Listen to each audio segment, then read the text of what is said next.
जिस तरह देखने को मिला कि इस एक्ट में पहली बार जो 2012 का एक्ट था, इसमें इस एक्ट में जो लेके आया 2026 का एक्ट इसमें देखने को मिला कि ओबीसी को जोड़ा गया। क्या लगता है कि क्योंकि ये विरोध उसी के बाद बढ़ा कि लोग कहने लगे कि वो अब ओबीसी के बड़े नेता हैं, लीडर उसके नेतृत्व करते हैं, क्या कहेंगे? ये बहुत बड़ी बात हुई, बहुत अच्छी बात हुई। अभी तक क्या था कि कोई भी जो भी संवैधानिक आंदोलन होते थे या संवैधानिक उपबंधों के जो आंदोलन होते थे, आरक्षण के आंदोलन होते थे, वो एससी वर्ग लड़ता था। ओबीसी को पता नहीं चलता था कि हो क्या रहा है, और कहीं कहीं तो सवर्णों के साथ ओबीसी खड़ा हो जाता था। लेकिन ये पहली बार देश भारत में, इस बात के लिए हम धन्यवाद देंगे, इस बात के लिए जो है जो सिस्टम जो डेवलप हुआ कि ओबीसी वर्ग भले उस सड़क पर नहीं उतर रहा है, कम मात्रा में उतर रहा है, लेकिन सोशल मीडिया पर पूरा कायदे जो है वो शुरू कर दिया है। और ये हमारे लिए बहुत बड़ी बात है। ओबीसी आंदोलन में आ जाए, एससी है ही है, तो फिर हम एक साथ हो गए तो फिर जो है लड़ाई फिर आसान हो जाएगी और जीतने में जो है। और फिर हम तो बात इस पे करते हैं ना, बात अभी यूजीसी अब तो संविधान के एक आर्टिकल के खंड की बात हुई, आर्टिकल 15 के एक खंड की बात हुई है। हम तो अक्खा संविधान चाहते हैं, जो बाबा साहब का संविधान है वो पूर्ण रूप से लागू होना चाहिए। आर्टिकल 38-39 जो वितरण न्याय की बात करते हैं, आर्टिकल 14, आर्टिकल 13 जो कुरीतियां अंधविश्वास है उसको खत्म करके समानता की बात करते हैं, वो सब चीजें आज भी नहीं लागू हो पा रही। तो इसके लिए अभी तक क्या था कि ओबीसी गुमराह था, ओबीसी समझ नहीं पाता था। धर्म के नाम पे, मंदिर के नाम पे उसका जो है वोट ले लेते थे, उसको बदला लेते थे।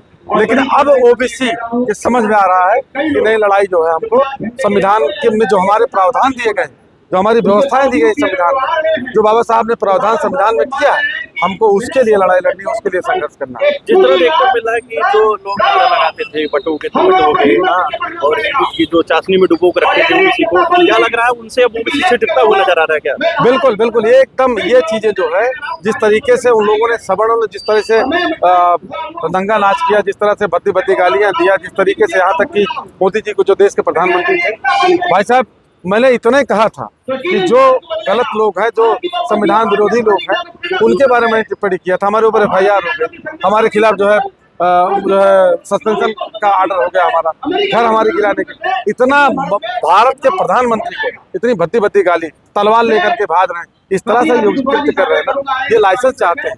ये हमेशा ये इनका नेचर है, इनके संस्कार में समानता बराबरी इनके संस्कार में नहीं है। और ये वही मनोविधान जब लागू था तो ये हमेशा असमानता की जो है शोषण करते आए। संविधान लागू हुआ फिर भी इनको नहीं होगा, 76 साल लागू हो गए संविधान, आज भी असमानता चाहते हैं।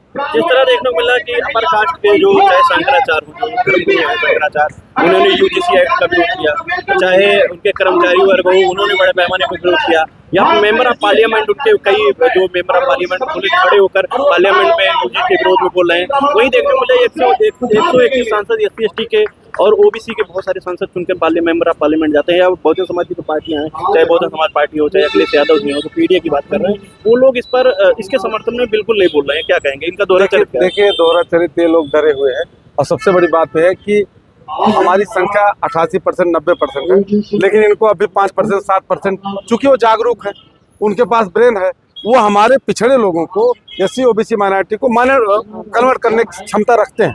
ये बात मानना पड़ेगा कि ब्रेन वो रखते हैं। वो अब ये बात हमारे लोग समझ रहे हैं, कभी धर्म के नाम पे, कभी राम के नाम पे, कभी भगवान के नाम पे, कभी जो है तमाम तरह से जो है करते हैं। लेकिन अब हमारे लोग इस बात को समझ रहे हैं, और जिस दिन हमारी जो राजनीतिक दल हैं, जो बहुजन आप कह सकते हैं मोस्ट के जो राजनीतिक दल हैं, जिस दिन उनको समझ में आ जाएगा कि हमारा OBC SC जागरूक हो चुका है, समझदार हो चुका है, अपने वोट का महत्व जान गया है, किसी के बहकावे में नहीं आएगा, तब उनसे आप उम्मीद कर सकते हैं कि वो हमारे पक्ष में खड़े होंगे। अदरवाइज वो चूंकि उनको पॉलिटिक्स करना है, राजनीति करना है, उनको नंबर बढ़ाना है कि हमारे ज़्यादा सांसद हो, ज़्यादा, तो इसलिए जो है अभी भी सवर्ण परस्त राजनीति होती है देश के अंदर, सवर्ण परस्त राजनीति हो रही है। अभी आप देख लीजिए, कोई कह रहा है कि हम परशुराम का इतना बड़ा मूर्ति बनवाएंगे, तो कोई कह रहा है इतना बड़ा मंदिर बनवाएंगे। तो सवर्ण परस्त राजनीति जो हो रही है ये गलत है, और उसका कारण सिर्फ यह है कि पिछड़ों के जागरूक न होने के कारण। जिस दिन हम जागरूक हो गए, हमारे लोग समझदार हो गए। आगे की रणनीति क्या है सर? आप लोग संगठन भी चलाते हैं, मूल संगठन चलाते हैं, आगे इस एक्ट को सुप्रीम कोर्ट एकदम से निरस्त कर देता है, तो रणनीति क्या है? देखिए, हम तो गाँव जा करके शहर अभी आप देख रहे हो कि हमारा जो है वहाँ जो है कार्यक्रम था, और जो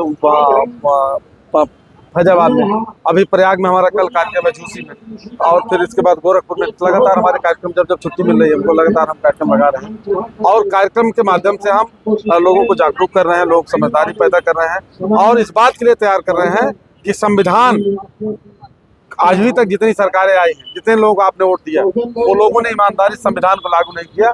हम लोग ऐसा करें, पहली बात तो आप संविधान पढ़ो, संविधान अपने हक अधिकार जानो, और संविधान लागू करने के लिए जो है बात होनी चाहिए, आंदोलन इसके लिए होना चाहिए। जब तक हम अक्खा संविधान लागू करने के लिए आंदोलन नहीं करेंगे, तब तक ये टुकड़ों में हमको जो है कभी कुछ काटेंगे तो कभी कुछ काटेंगे।